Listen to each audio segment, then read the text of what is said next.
Hey, what's up everyone? Morey Croson here from the Performance Lab, and today we have another new breakdown for you. It's going to be on Jayden Daniels, the true freshman quarterback from Arizona State. He had an excellent true freshman year last year, and I'm really looking forward to watching him here in the Pac-12. He's another local Southern California quarterback, and really looking to do some big things here in the next few years. I'm really impressed by watching his film, and really looking forward to seeing what he's able to do going forward. So we'll go ahead and hop right into the breakdown here. So the big thing that really stands out to me is just where when he loads, he really keeps the ball fairly low during that initial load, and it stands out to me just because I kind of do a similar thing in my overall technique, but he just does a lot better job of after he does that load, really firing that elbow straight forward and through, right? So he doesn't waste very much time or any time with that ball back behind his head at all. He just goes in and brings it back here, and then from there just fires that elbow through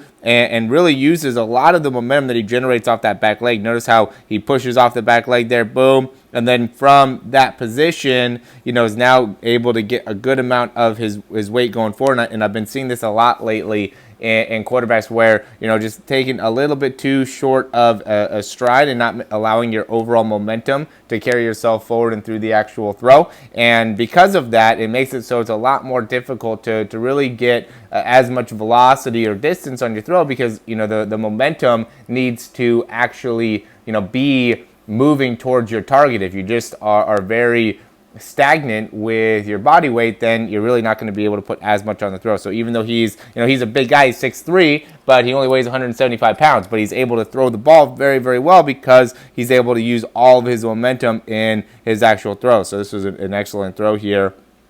Start off as the first throw to break down. We'll go to the next one here.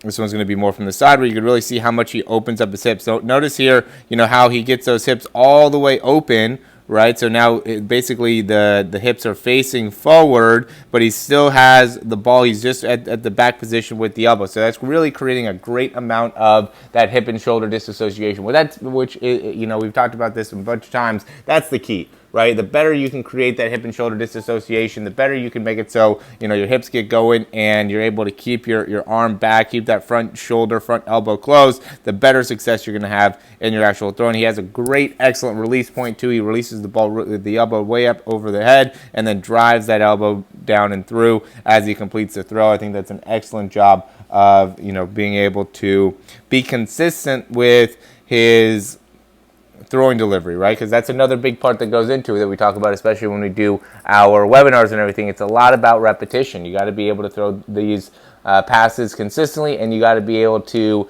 have a consistent mechanic mechanism that you go through. Something when you go through your throw, you're not, when you throw to the right or throw to the left, or just have a challenge in different ways with your throws, you're not challenged or changing your throwing release a lot. You want to stay very consistent in your actual release. Look at how fast he's able to whip those hips around though. So he gets that initial load, so he's here, right? And then right from this position, he goes and boom, turns those hips around very violently, very quickly, and then is able to then snap that arm through because of the force that he's able to generate out of the lower body, out of the hips, and really getting his momentum coming forward. So, there's definitely some areas that I think he can improve. It looks like he leans over to the side a little bit as he's actually throwing the ball, which I think is something that, means that you could probably get more out of your upper body. And he also kind of leaves his hips behind, right? Especially on this one. See how he's really trying to put a lot on it. He's a little bit more bent in the knee and really trying to generate a lot of force here, which makes it so his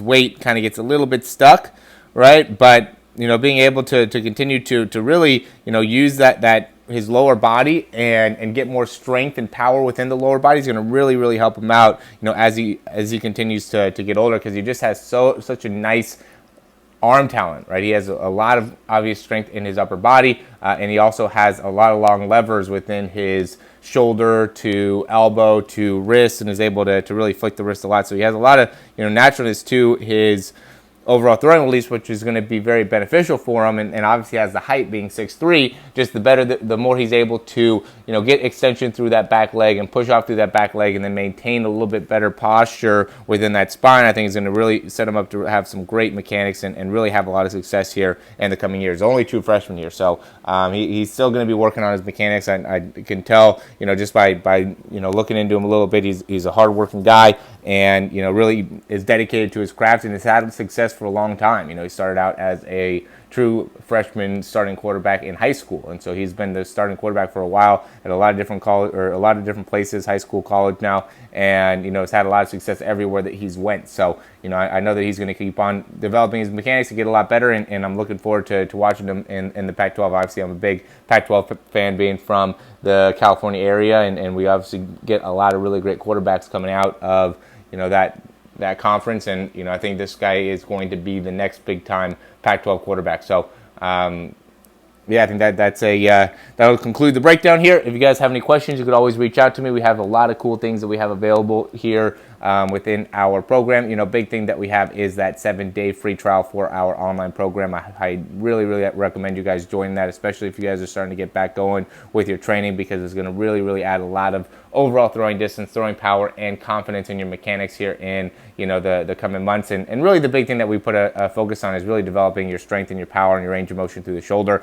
I know there's a lot of guys that are really not looking to make any tremendous changes to their throwing mechanics right now, and for that we're not going to be overdoing it with the mechanic training, but there is a lot of times a lack of range of motion, body control, and just understanding of how to generate force that this program really helps you understand a little bit better. And we have some additional bonuses that we're throwing in right now as well. We have the link below if you're interested in checking that out. And if you have any questions, you could always reach out, and we'll talk to you soon.